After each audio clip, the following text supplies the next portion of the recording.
오늘은 약속의 땅을 향하여 라는 제목으로 이야기를 하려고 합니다. 일본과 독일은 제2차 세계대전에 책임이 있는 그러한 나라들이죠. 그러나 두 나라의 역사인식은 너무나 다릅니다.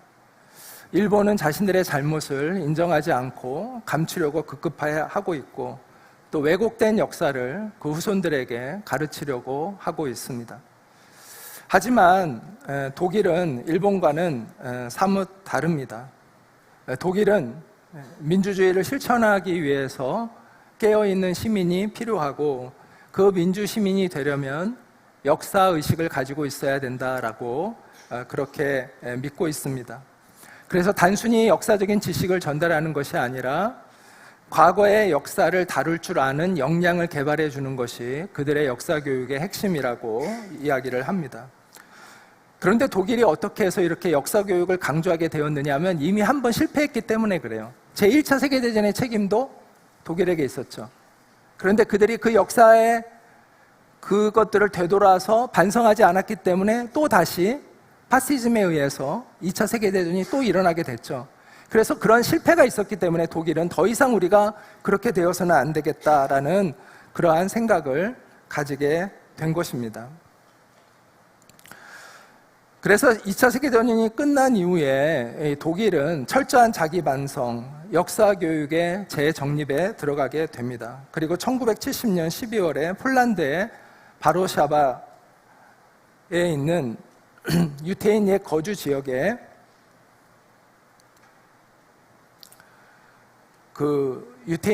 유대인들의 그 위령탑이 세워져 있는데, 유대인들이 엄청 죽었죠, 이 독일에 의해서. 그들의 그 위령탑 앞에서 독일 총리가, 그 당시 빌리 브란트라는 독일 총리가 무릎을 꿇고 독일이 잘못한 것을 사죄하는 그러한 모습을 전 세계에 보여주었습니다. 이후에도 독일은 계속해서 굉장히 많이 반성을 표현하고 또 그에 대한 배상을 열심히 해왔습니다. 이처럼 우리가 역사 인식이 중요하다는 거예요.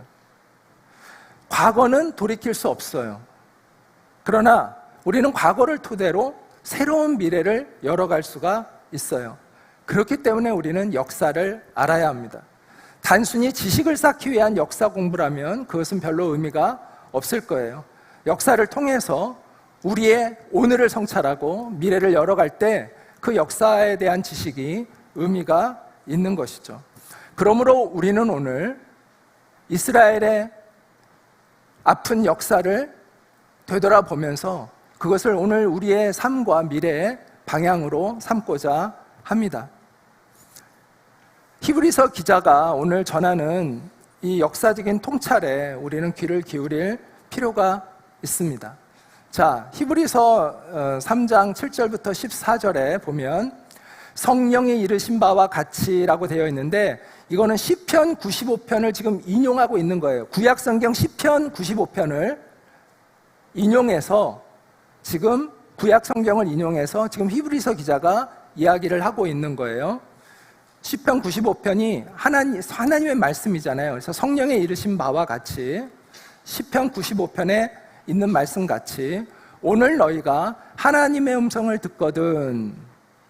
자, 그 다음부터 이제 하나님의 말씀이 나옵니다. 시편 95편에 나오는 하나님의 말씀을 인용하고 있어요. 광야에서 시험하던 날에 거역하던 것 같이, 이스라엘 백성들이 이집트에서 나왔을 때 그 광야의 길을 걸었죠. 그걸 이야기하는 거죠. 너희 마음을 완고하게 하지 말아라. 거기서 너희 열조가, 그 조상들이 나를 시험하여, 너희의 조상들이 나를 시험하여 증언하고 40년 동안 나의 행사를 보았느니라.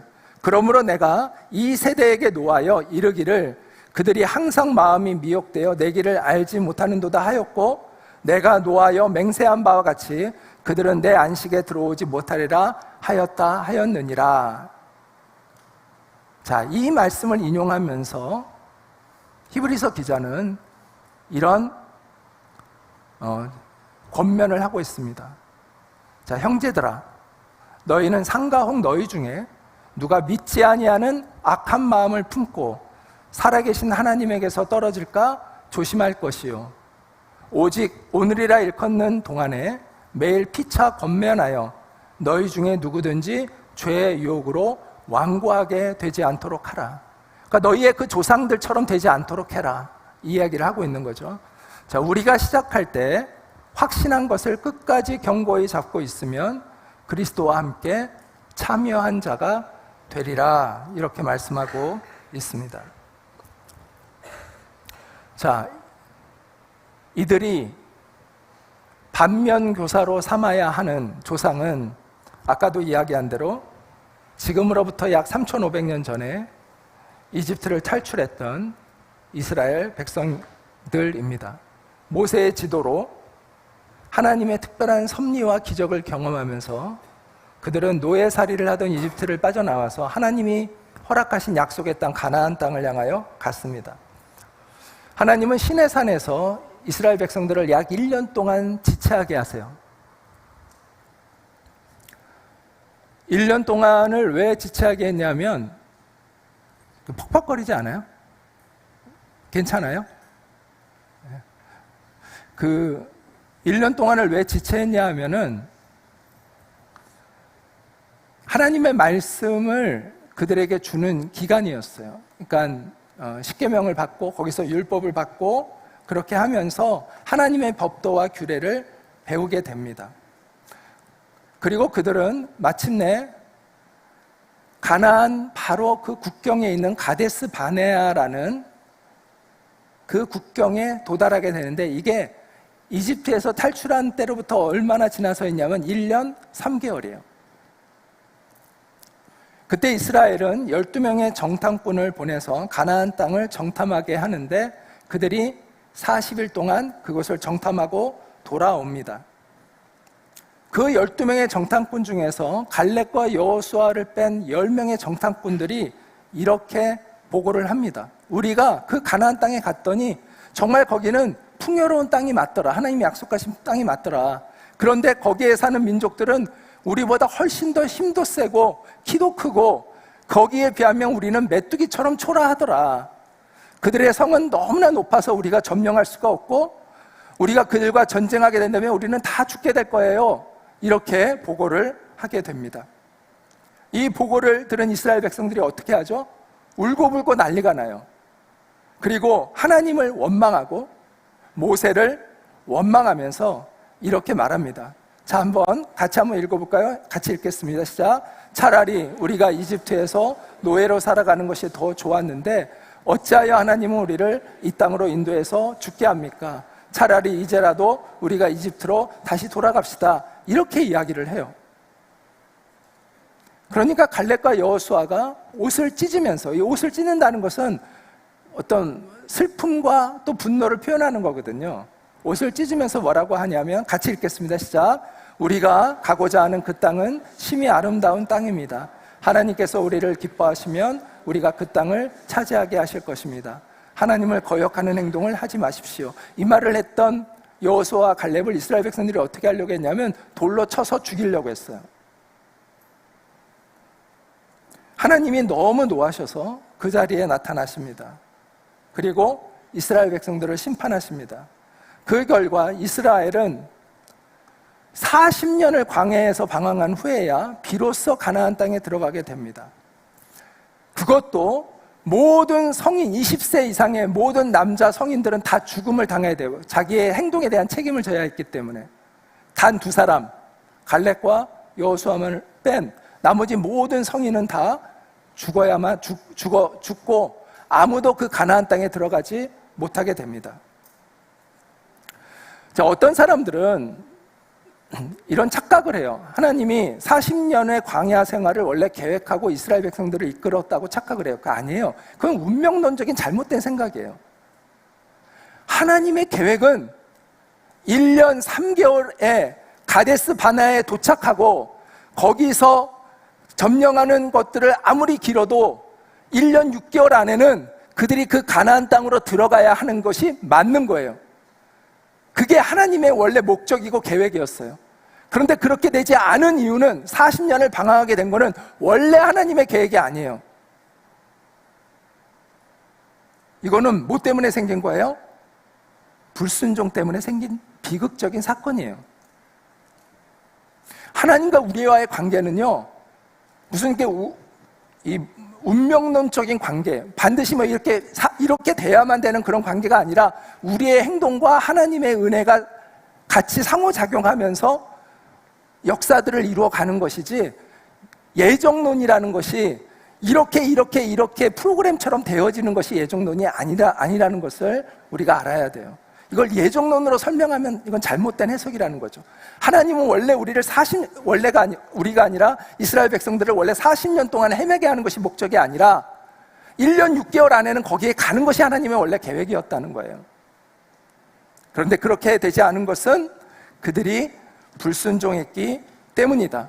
이건 비극적인 역사이고 결과이다 라고 이야기할 수가 있습니다. 자, 그러면 이러한 비극적인 역사를 초래한 이스라엘 백성들의 문제는 무엇이었을까? 왜 그들은 40년을 헤매야만 했을까? 그것도 1세대가 다 왜 몰살을 당해야만 했을까? 그 표면적 문제는 뭐 같아요? 하나님을 원망하고 불평하기 때문인 것 같죠? 표면적이에요. 근본적인 문제는 뭘까요? 자, 여러분, 근본적인 문제는 뭘까요?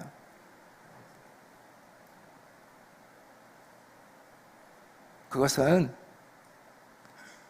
불평과 원망이 아니라 하나님의 약속에 대한 불신이에요. 하나님의 약속을 믿지 않았기 때문입니다. 우리가 이것을 성경에서 확인할 수가 있는데, 민수기 14장 11절에 보면 여호와께서 모세에게 이르시되 이 백성이 어느 때까지 나를 멸시하겠느냐? 내가 그들 중에 많은 이적을 행하였으나 어느 때까지 나를 불평하지 않겠느냐라고 말씀하신 것이 아니라 왜 나를 믿지 않겠느냐, 왜 믿지 않느냐라고 얘기하셨다는 거예요. 그들의 문제는 불평 자체가 아니라 믿지 않았다는 거예요. 오늘 본문 히브리서 3장 12절 역시 근본적인 문제를 뭐라고 표현하냐면, 너희가 믿지 아니하는 악한 마음을 품고, 불평하는 악한 마음이 아니라 믿지 아니하는 악한 마음을 품고, 본질은 불평이 아니라 믿지 아니하는 악한 마음이라고 이야기해주고 있습니다. 여러분, 원망도요, 불평도요, 믿기 때문에 하는 불평이 있고요, 믿지 못해서 하는 불평이 있다는 거 아세요? 여러분들이 부모님한테 불평해요, 안 해요? 불평하죠. 다른 부모님한테는 불평해요, 안 해요? 안 하죠. 부모님한테 불평하는 이유는 뭐예요? 그래도 부모님을 믿기 때문에 불평하는 거예요. 그렇죠? 이처럼 불평해도 받아주는 불평이 있어요. 다윗이요, 하나님 앞에 불평을 엄청 합니까, 안 합니까? 여러분 시편 읽어보면 엄청 해요, 안 해요? 하죠? 근데 다윗은요, 하나님을 신뢰하기 때문에 불평해요. 그건 하나님 받아줘요. 그건 문제가 안 돼요. 근데 문제는 하나님을 믿지 않는 불평이에요. 이스라엘 백성들의 문제는 하나님을 믿지 않는 불평이었다는 거예요. 하나님이 이스라엘 백성들에게 뭘 약속해 주셨어요? 가나안 땅을 약속해 주셨어요? 그럼 가나안 땅을 가게 되어 있는 거죠. 약속했으니까. 그런데 그들이 그것을 믿지 않았다는 거예요. 하나님이 얼마나 놀라운 기적을 그들에게 보여줬어요. 홍해를 가르는 기적을 보여줬죠. 또 반석에서 물이 나오는 기적을 보여줬죠. 만나와 메추라기로 먹이는 기적을 보여줬죠. 구덩이가 아니라 불기둥과, 제가 좀 감기에 걸려서 상태가 별로 좋지가 않아요, 오늘. 이해하고 들어주세요. 불기둥과 구름기둥으로 하나님이 인도하셨잖아요.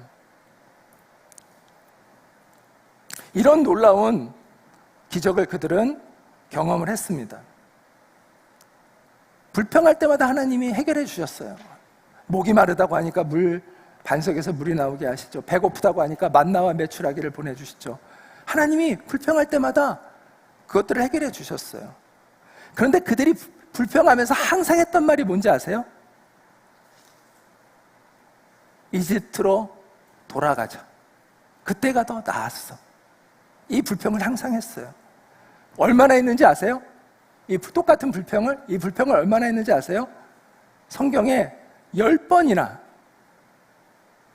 나의 그 수많은 이적을 보면서도 10번이나 나를 시험하고 내 목소리를 청종하지 아니한 그 사람들은 이렇게 얘기하고 있어요.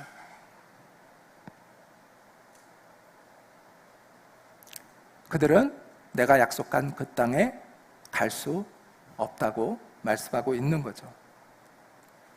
왜 그들은 그렇게 10번이나 차라리 이집트 살 때가 더 나았어, 그리로 돌아가자라고 왜 10번이나 얘기하고 있을까요?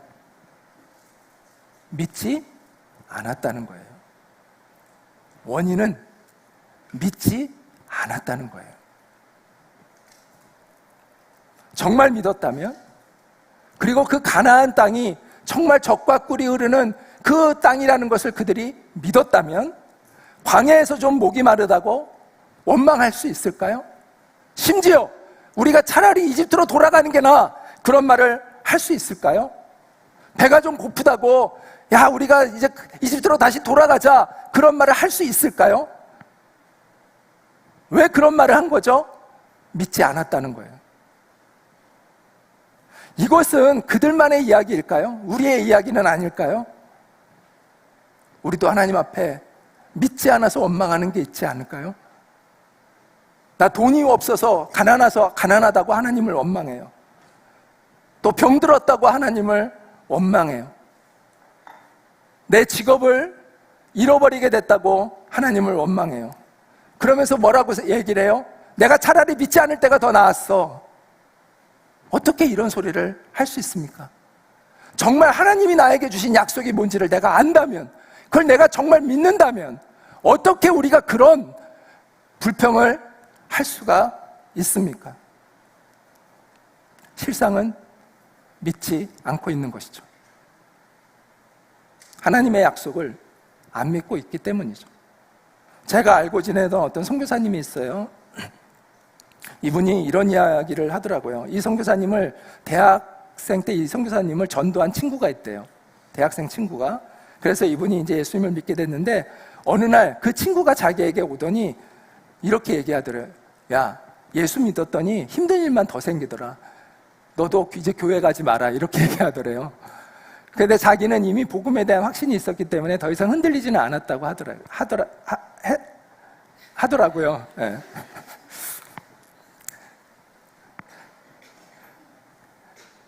전도해서 이분을 교회까지 데리고 간 사람이 뭐라고 얘기하냐? 야, 예수 믿더니 이전보다 더 힘들더라. 너도 교회 가. 나 이제 교회 안 가. 너도 교회 가지 마. 이렇게 얘기했다는 거죠. 이런 사람들이 많지 않을까요? 여러분은 어떤가요? 그 올림픽 달리기 선수들을 보면 정말 고생 엄청 하잖아요. 그 4년이라는 시간 동안 또 세계 대회 1년마다 하는 그런 대회들, 그런 걸 위해서 막 그냥 계속 연습을 하잖아요. 얼마나 힘들어요. 그런데 불평해요? 불평 안 해요. 왜? 목표가 있으니까. 그것도 명확하지 않아. 금메달 딸지 은메달, 동메달 딸지, 메달 안에 내가 들어갈지도 몰라. 그러나 원망하지 않아요. 왜? 목표가 있으니까. 그 불확실한 목표를 가지고도 사람들은 정진한다는 거죠. 달려간다는 거예요. 그런데 우리에게는 확실한 소망이 있잖아요. 하나님이 약속하신 나라가 있잖아요. 하나님이 약속하신 부활의 소망이 우리에게 있잖아요. 그런데 왜 우리는 끊임없이 원망할까요? 사실은 믿고 있지 않기 때문이죠. 아니면 처음에는 믿었으나 지금은 그 믿음을 잃어버렸기 때문이죠. 그래서 히브리서 기자는 본문 히브리서 3장 14절에서 이렇게 말씀합니다. 우리가 시작할 때 확실한 것을, 우리가 시작할 때 가졌던 그 믿음을 끝까지 견고히 잡고 있으면 그리스도와 함께 참여한 자가 되리라. 이렇게 이야기해주고 있죠. 여러분에게는 부활의 소망이 있나요? 여러분 정말 그 부활의 소망을 가지고 하나님의 약속을 믿고 있나요? 그렇다면 이 땅에서의 우리의 짧은 인생은 사실 그리 대단한 인생이 아닙니다. 내가 정말 하나님의 나라가 있다는 걸 믿는다면, 내가 그리고 그분의 영원한 세계 안에 내 이름이 이미 속해져 있다는 것을 내가 믿는다면, 우리가 이 세상을 살아가면서 고생하면 좀 어떻습니까? 눈물을 쏟으면 좀 어떻습니까? 병들어 아프면 어떻습니까? 암에 걸려 죽으면 어떻습니까? 그게 뭐 큰 문제가 됩니까? 하나님의 신실하심은 우리의 짧은 인생을 얼마나 편안하게 해주느냐가 있는 것이 아니에요.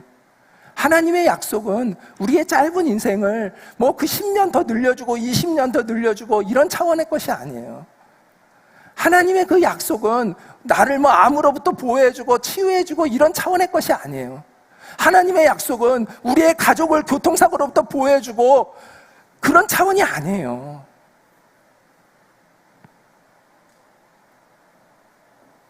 우리가 정말 하나님의 약속을 믿는다면 하나님은 우리의 인생을 책임져 주세요. 죽음도 책임져 주시고 병듦도 책임져 주세요. 나아서 책임져 준다는 것이 아니라 안 나아도 책임져 주신다는 거예요. 우리의 인생에 하나님이 책임져 주실 수 없는 일은 일어나지 않는 거예요.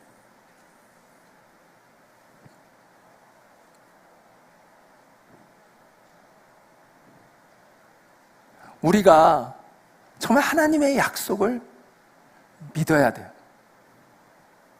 그래야 우리는 비로소 믿음의 삶을, 사명의 삶을 살아갈 수가 있어요. 약속과 사명은 연결되어 있다는 거 아세요? 하나님이 아브라함에게 너는 복이 될지라, 너는 복이 될 거야 라고 약속했어요. 창세기 12장 2절에 내가 너로 복의 근원이 되게 하겠다라고 약속하세요. 근데 거기에는 사명이 담겨 있는 거예요. 약속에는 너는 복이 되는 사람이 돼야 돼, 너는 복의 통로로 살아가야 돼 라는 사명이 담겨 있는 거예요. 하나님의 약속 안에는. 그래서 약속은 사명을 담고 있어요. 그런 의미에서 하나님의 약속을 내가 믿는다는 것은 하나님이 내게 주시는 사명을 깨닫게 된다는 것과 연결되어 있는 거예요. 자, 하나님의 약속을 믿지 못하면 사명의 삶을 살 수 없어요. 만약 우리가 영원한 하나님의 나라를 믿지 못한다면 우리는 이 땅에 집착하는 인생을 살아갈 수밖에 없겠죠. 세상 사람들과 별반 다르지 않을 거예요.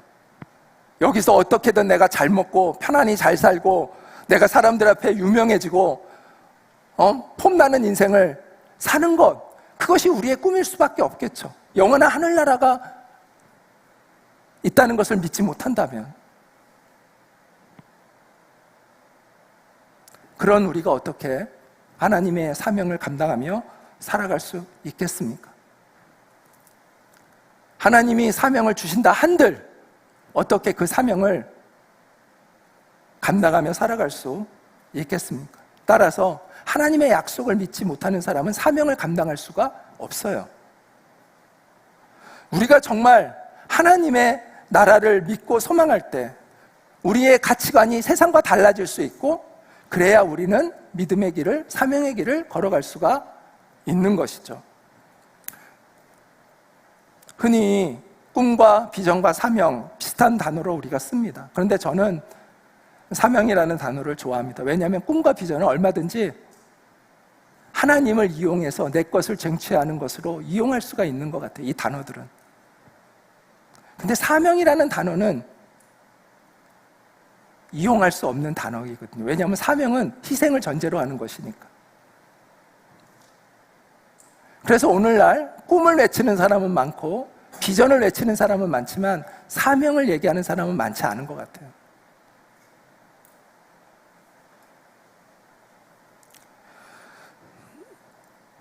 만약 우리가 하늘나라를 소망한다고 말하면서 우리의 욕심을 채우는 인생을 살고 있다면 그것은 하늘나라를 믿지 않고 있다는 반증입니다. 여러분은 정말 하나님이 주신 약속을 믿고 있습니까? 그래서 하나님이 주신 사명감을 가지고 하나님의 백성답게 살아가려고 결심하고 있습니까? 이집트에서 탈출했던 그 이스라엘 백성들은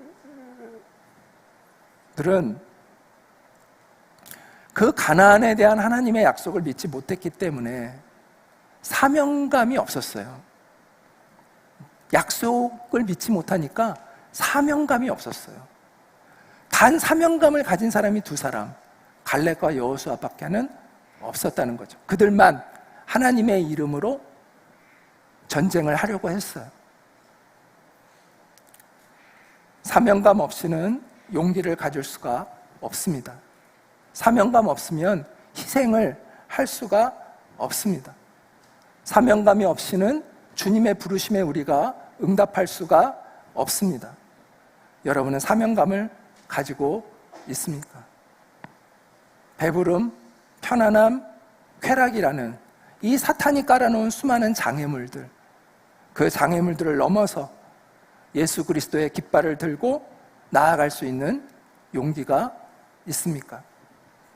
저는 이스라엘의 광야 40년을 묵상하면서 한 가지 이걸 깨달았는데,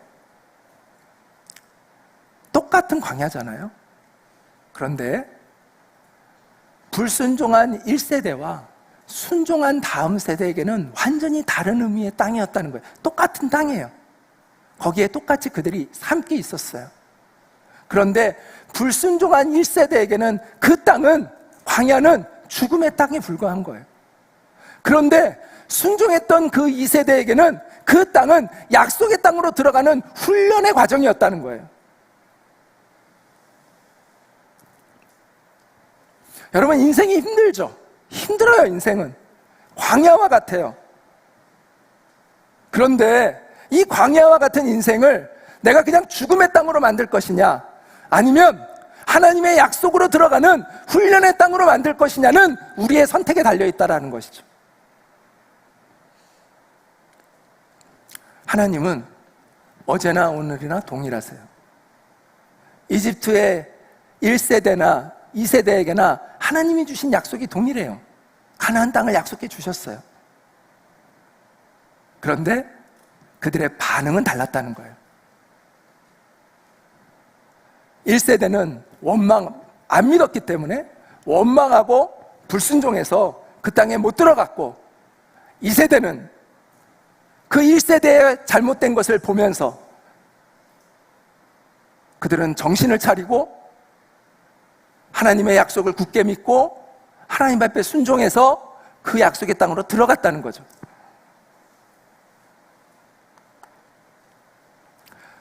저는 우리 한국교회, 우리 다음 세대들, 우리 드림의 학교 학생들에게 이렇게 말하고 싶습니다.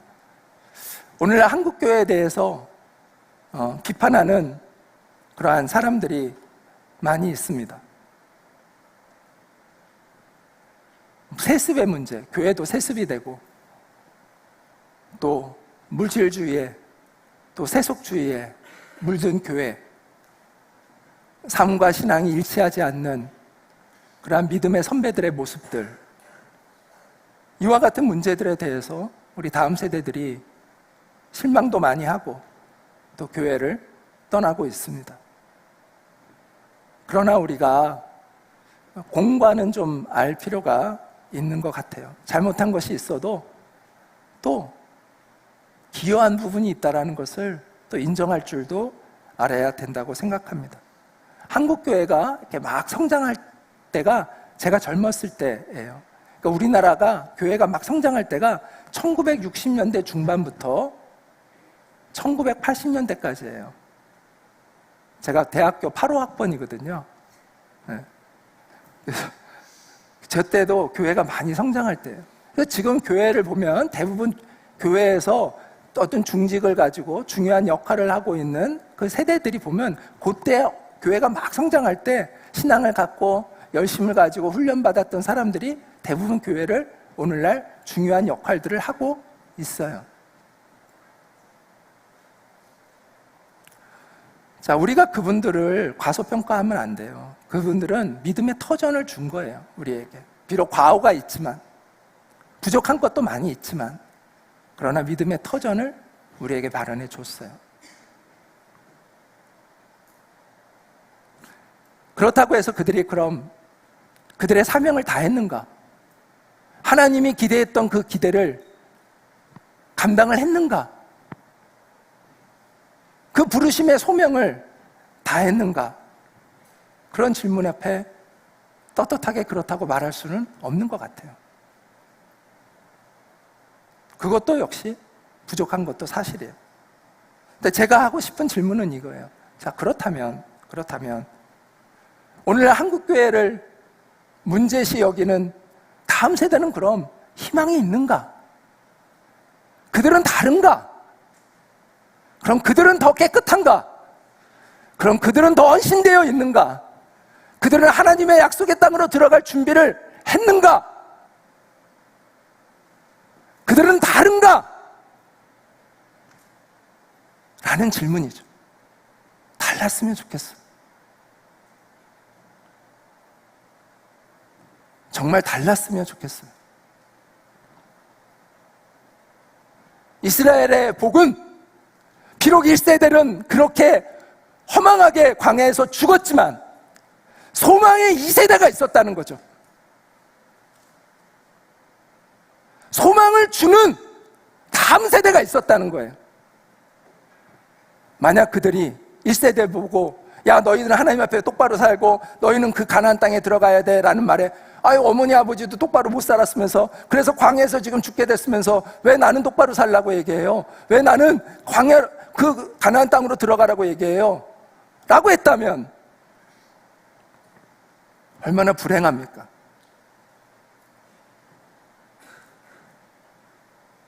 여러분이 어쩌면 여러분의 부모님에게도 이렇게 얘기할 수 있어요. 부모님은 똑바로 신앙생활 안 했으면서 왜 나보고는 신앙생활 열심히 잘하라고 해요?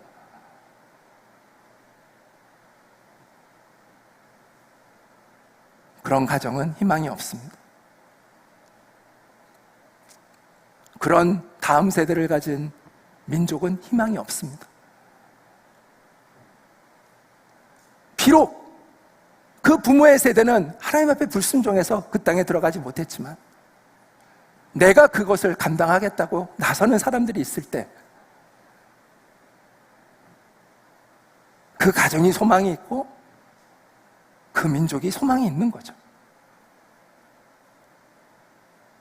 저는 여러분들이 그런 소망의 세대가 되어주기를 간절히 소망합니다.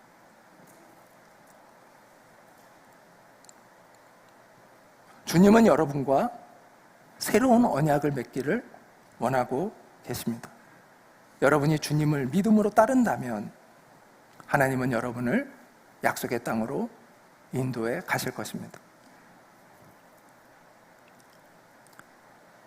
정말 순전한 믿음을 가진 그러한 세대가 일어나기를, 그래서 한국교회를 향한 하나님의 뜻이 이루어지기를, 하나님의 영광을 보는 그 시대가 오기를 간절히 소망합니다. 하나님이 주신 비전은요, 그냥 저절로 이루어지는 것이 아닙니다.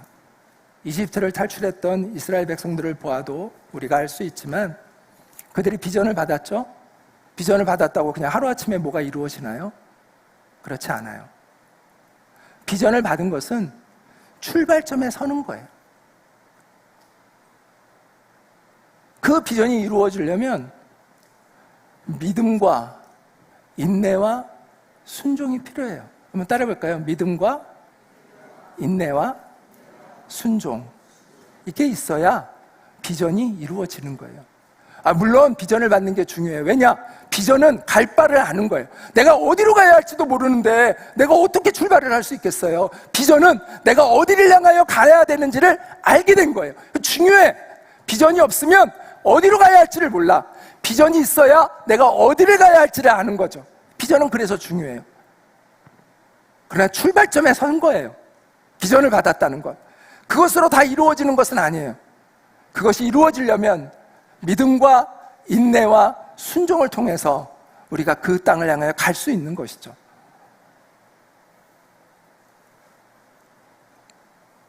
그렇다고 여러분 두려워하지는 마십시오. 우리의 비전이 하늘로부터 온 비전이라면 그 비전은 하나님의 약속이 담겨있는 비전이기 때문에, 하나님의 사명이 담긴 비전이기 때문에 하나님이 우리를 그렇게 이끌어 가십니다. 우리는 하나님을 믿는 그 담대한 믿음으로 하나님 편에 서서 가면 됩니다. 하나님이 우리를 이끌어 가세요. 그 담대한 믿음 위에 굳게 서시기를 바랍니다. 그리고 중간에 포기하지 말고 끝까지 인내하시기를 바랍니다. 그리고 언제나 망설임 없이 주님께 순종하시기를 바랍니다. 그 사람을 하나님께서 젖과 꿀이 흐르는 약속의 땅으로 인도하실 것입니다. 네, 우리 같이 기도하도록 하겠습니다.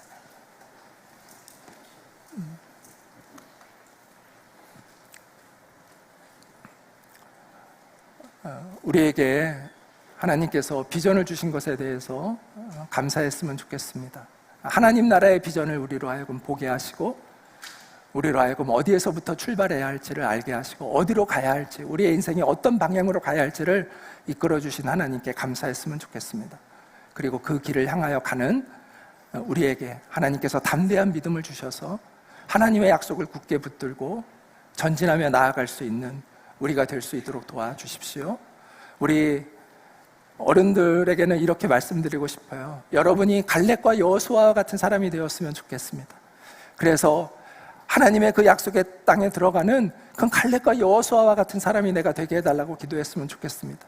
그리고 우리 드림의 학교 학생들은 그 약속의 땅으로 들어가는 그 다음 세대들이 되기를 원합니다. 하나님, 우리의 세대에 하나님의 영광을 볼 수 있기를 원하고 소망합니다. 우리를 사용해 달라고 그렇게 기도했으면 좋겠습니다. 우리 같이 잠시 기도하도록 하겠습니다. 기도합니다.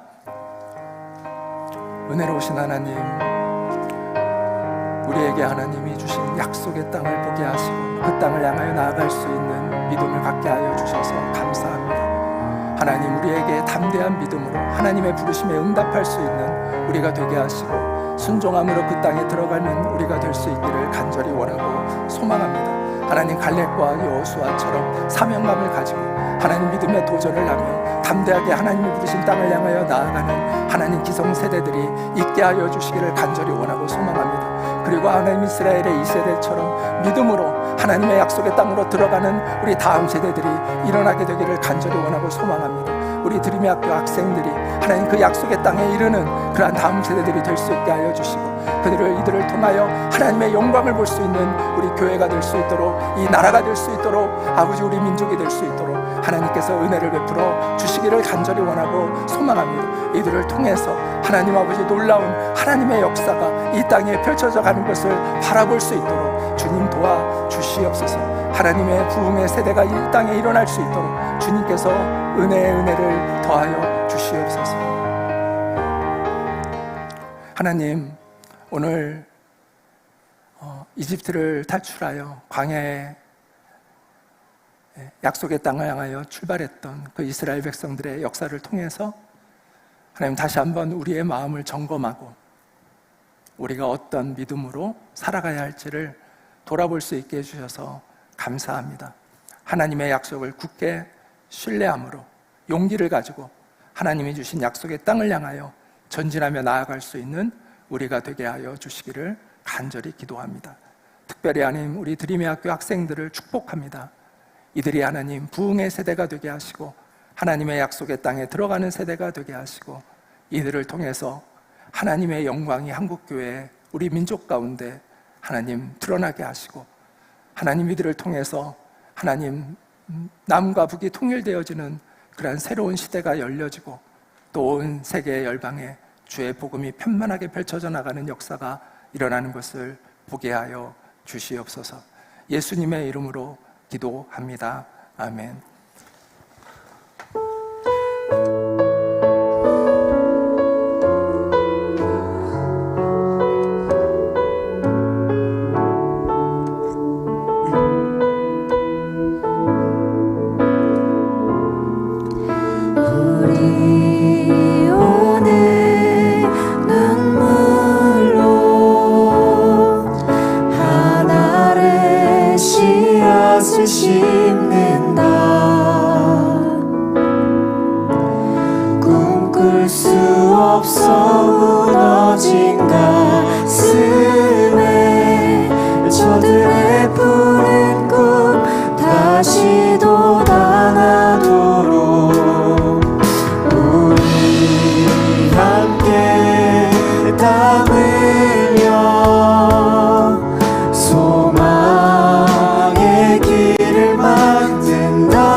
치유하며 행진할 때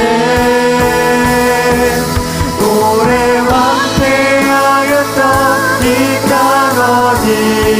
어디서나 순결한 꽃들 피어나고 푸른 의의 나무가 가득한 세상 우리 함께 보리라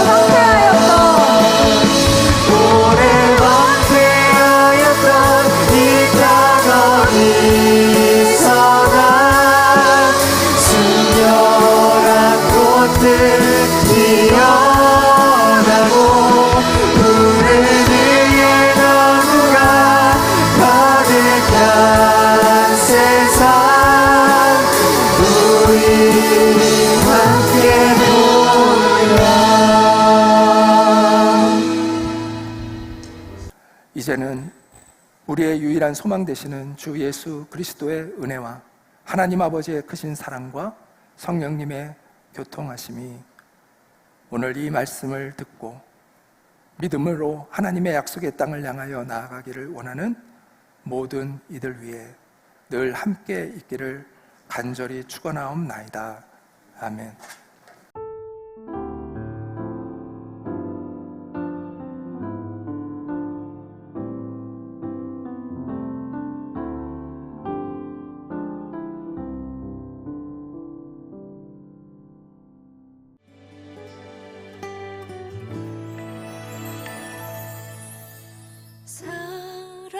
사람이 넘치기보다 사랑이 넘치는 교회